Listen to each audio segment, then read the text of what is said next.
What's up, snake fans? Dave Palumbo here for Muscle Serpents Daily, and it's been a busy week for me, so sorry I missed a video yesterday, but we got some cool stuff today. I'm going to show you a really nice clutch of albino stuff that is hatched out in the incubator for ball pythons. I'm going to show you some cool boas that I got, laying around the facility. Something kind of as cool that you might not have seen, and then some stuff you have seen. I want to show you how it's been growing up since we produced it earlier this season. And just a potpourri, as we say, of stuff here on this beautiful Thursday afternoon. Stay tuned.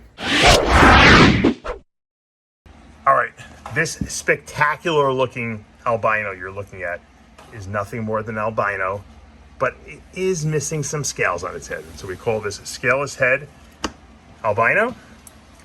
And she is the mother, even though she's kind of small, of a clutch that is hatched out in my incubator. I'm going to show you.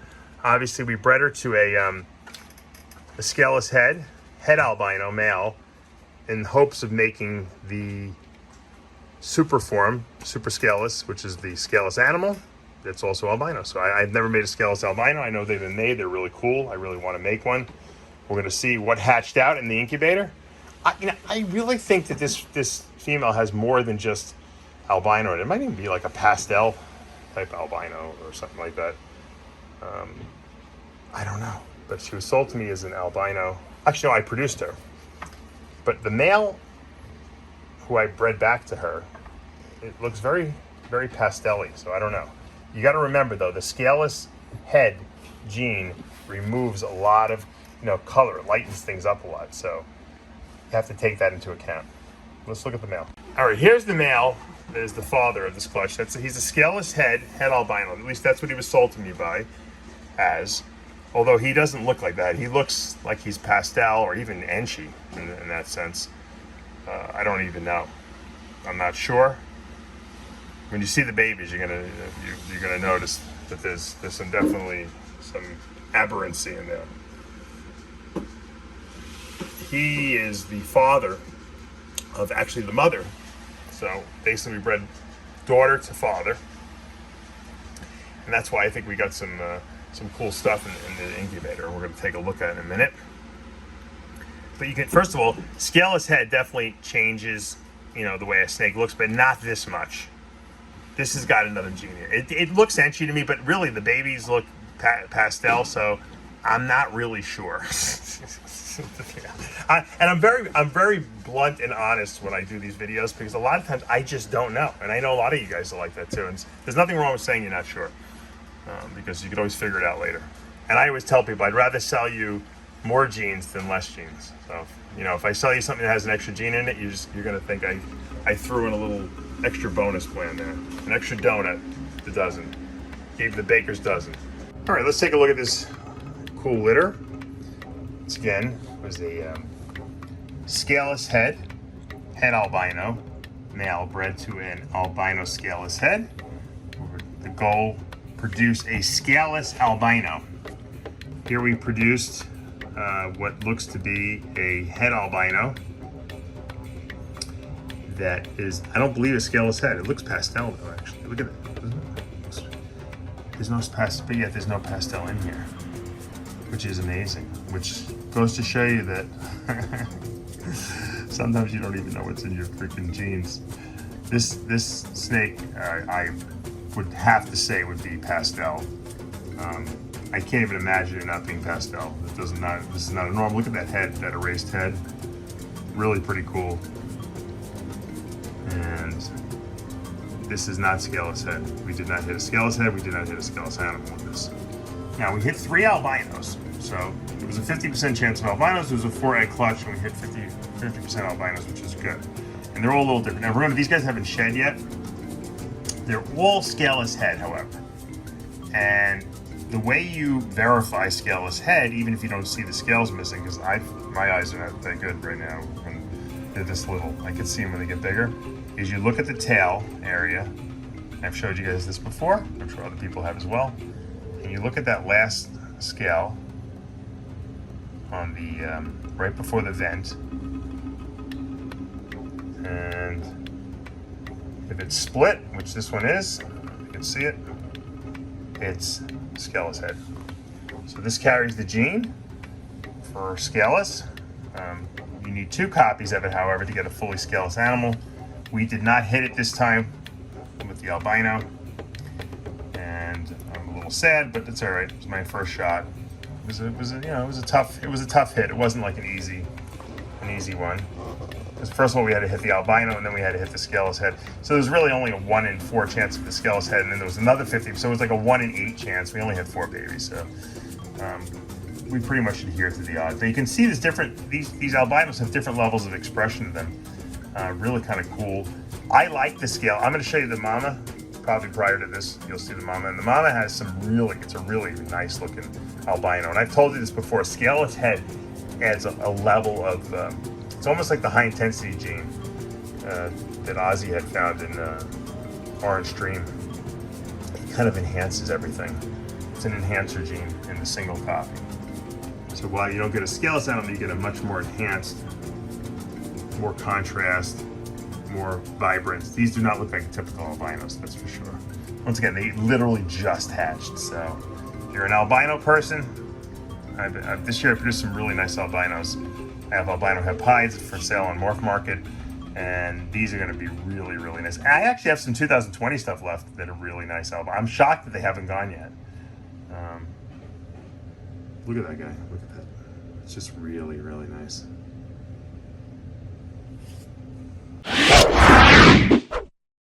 All right, here's a little really nice looking snake I wanted to show you. This is a VPIT positive.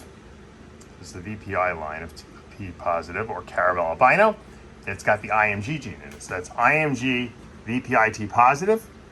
I imported a bunch of these from Europe, from Germany, from my friend David Sakar.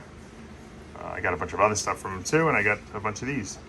And some of these are going to become available on Morph Market probably in the next week or two. I just want to make sure they're well established.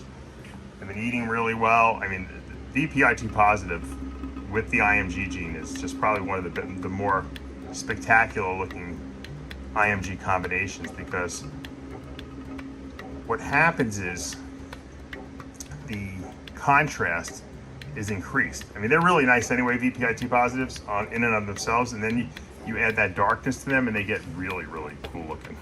And they all look different. I'll show you another one. This one's really nice. Now this one is a lot lighter, almost more red in there. Look at that tail. That tail is exquisite. Once again, VPIT positive, and don't confuse this with the Boa Woman Caramel T positive line, because this VPI line is not compatible with Sharp Albino. You're not going to get you're not going to produce paradigm type stuff with this. It's its own unique line, founded by VPI. It has these like kind of widow peak saddles, but look at this red tail. Woof. And look at the black outlining from that IMG gene in there. Just really kind of breathtaking on this one. And these things are going to get darker and darker and darker, you know, as they age, as the IMG gene kicks in. So, just a lot of color in here. Really, really pleased with the way these came out and how they look. And here's one more I'm going to show you. Once again, VPIT positive IMG. And you can see they're all expressing that IMG gene a little separately. As they get bigger and do more stuff, you start to see more of the darkness in there. Once again, a really nice looking tail with a lot of like kind of cool aberrancies there. If any of you guys are interested, look at that spear on its head. It's a really cool like arrowhead spear. Almost looks like a cross. Very nice. Just thought I'd give you a little teaser.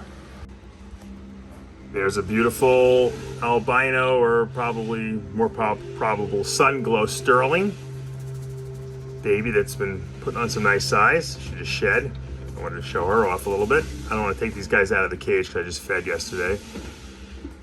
That's the Col albino combined with hypo. I'm pretty sure that's a Sunglow.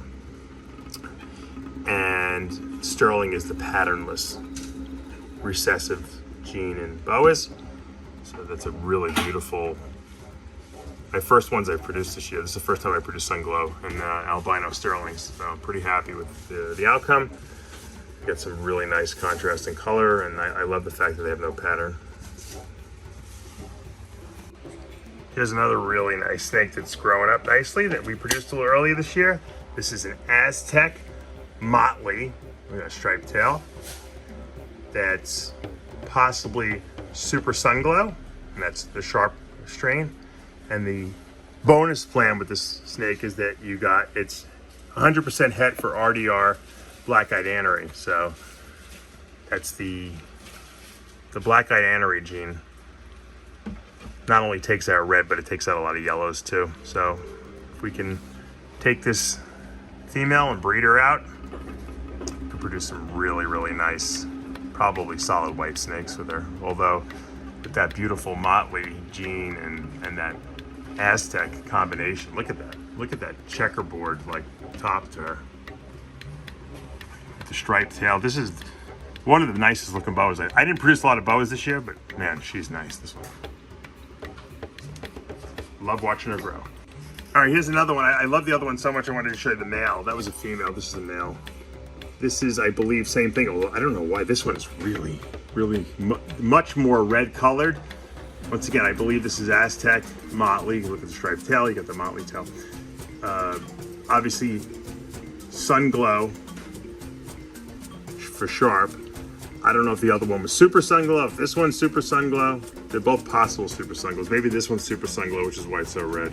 And the other one was single copy of the hypo gene. The hypo gene with the albino creates a Sunglow, for those who don't know. A Super Sunglow would be a super hypo albino. And there's a possibility, this one, because I think they have the same genes in it. I think they're both Motley and Aztec too, so. Look at that, look at that. That's a keeper right there, for sure. This one is not going anywhere. This is gonna be a great breeder. Whew. Look at that. All right, let's wrap up today with this little, I guess, update on my Sundragon. This is an albino, blood. Could be jungle in here, we're not sure. Could be hypo in here even. I'm pretty sure it is a hypo actually, which would make it a Sundragon. Otherwise it's just a red dragon. Red dragon is without the hypo gene. But when you have a Sunglow blood, which is a hypo albino blood, then you get the Sundragon name. And this male ate yesterday a couple times, a couple little hoppers, so I don't want to bother him too much. He's very interested in what I'm doing here, but you can see his tail. He's got the white outlining around those tail features. That usually indicates that there's a hypo gene in there, so he's probably a Sundragon with possible jungle in him. Exquisite looking, beautiful little boy. All right, guys, I hope you enjoyed today's video. I got to show you a little bit of this, a little bit of that. You know, obviously, I love all snakes, but the boas are growing up. Some of them are looking really amazing, and I had to share that with you. Of course, that clutch of albino, I guess you could say albino scaleless head, because we didn't hit the albino scaleless, was pretty spectacular. Those are really nice snakes, and you know, if you guys want to get into that project, some of those will be for sale. I'm trying to hit the Scaleless Albino already. That's kind of like one of my pinnacle animals that I want to produce that I haven't produced yet. So I got close. Look, it was a 4-egg clutch. It was a small female. I'm glad I even got all the albinos I did. But I did find out that there's definitely some other genes floating in there, whether it's Enchi or Pastel. I don't know. I got to figure that out, and I will as they get older. I'm going to start putting the clues together. What I find, I'm not good at like figuring out. People send me pictures all the time and say, "What do you think this is?" I'm terrible at looking at pictures and trying to identify genes, but when I have it in my facility and I'm looking at it every day and we're watching it grow, and Pablo and I can kind of go back and forth, what do you think about this? What do you think? Do you see, oh, I see this here and I see that. All of a sudden I start to see things that I didn't see before. And it's very hard to do, like I said, virtually online. You have to have that snake in your hand. You have to watch it progress and grow and change. And then you find out a lot of times down the road. That's why I don't sell things so fast, because a lot of times I just don't know. And it's okay not to know, as long as you can go back and you can identify it later. And you have to use clues, because I have obviously some snakes that were sold to me that had other genes in them that I didn't know about. You know, when I brought that male het albino from Sean Bradley, he told me it was a het albino. It obviously has something else in it, whether it's Enchi or Pastel or something like that. There's something else in there. And then I used him to make the mother that I produced, and she has something else in there. So you got to be like Sherlock Holmes and identify these things. Next week we got cool stuff coming in. I ordered some Freedom Breeder stuff. Now, I want to just tell you guys, you got to take it easy on these cage manufacturers. They're not, I know they're backed up, but because of COVID, materials and raw materials are in very short supply, and they can't get enough of this stuff. And believe me, these guys want to make money. So don't think that the manufacturers are dragging their butts. They're making the stuff as quickly as they can. I know because I produce vitamins and protein powders, and everything's in short supply. The price of whey protein just went up like 30% to me, the owner of the company. So prices are going to go up. What am I going to do? I can't. Citrulline, which is in pre-workouts, it causes nitric oxide release. It gives you a better pump in the gym. That product has gone up like 500% in price because it's in short supply. Same thing with the materials they use to make these racks. So I, had bought some Boa racks from Freedom Breeder earlier in the year, and I was so taken back by what a great job they're doing over there. And I'm friends with Jesse and Julie over there, Johnson, who run the company now. The dad started it, obviously, Wendy. And I was so impressed with the racks that I got, and that they have their own thermostats, that I said, I got to buy more. So I needed some hatchling racks. I ordered 2 hatchling racks, and I got 2 mini Boa racks, or 1 mini Boa rack. They'll be coming in next week. I'll show you that when I get them. I'm super excited. And you know what? They're coming just in the nick of time, because if I didn't order them when I did, I'd be really in big doo-doo, because I have a lot of snakes hatching now. I have no place to put them. And that's why I'm trying to put a lot of snakes on Morph Market now, because I'm trying to make some space and move some of the stuff that I intend to sell. But that's part of the business. You have to understand that. And, what rack you buy doesn't matter, okay? If you want to buy a high-end rack or a lower-end rack, they all do the same job, okay? It's just a matter of what your financial situation is. So don't think you have to get the name brand racks. If you get a good deal, I'm always looking for used racks. As a matter of fact, in a couple weeks, I'm going to go over to the other coast. I live on the west coast of Florida. I'm going to go over to the east coast with Pablo, and we're going to pick up some used racks that are hardly used, but they look amazing. And so you guys are going to see some cool stuff. I may even be picking up some. I don't even want to tell you. I'll tease a little bit. Some very exotic snakes in that purchase as well. And I don't really need to buy the stuff, but if it's available and I see used racks that are in good shape, I buy them, because you know what? I'm going to need them down the road, and I'd rather get them cheaper now because someone else is moving their stuff and they don't need it anymore. And so I don't really want to rent a truck and drive over to the other coast, but you know what? I'll do it because, like I said, I'm going to save money, and now I have the stuff available.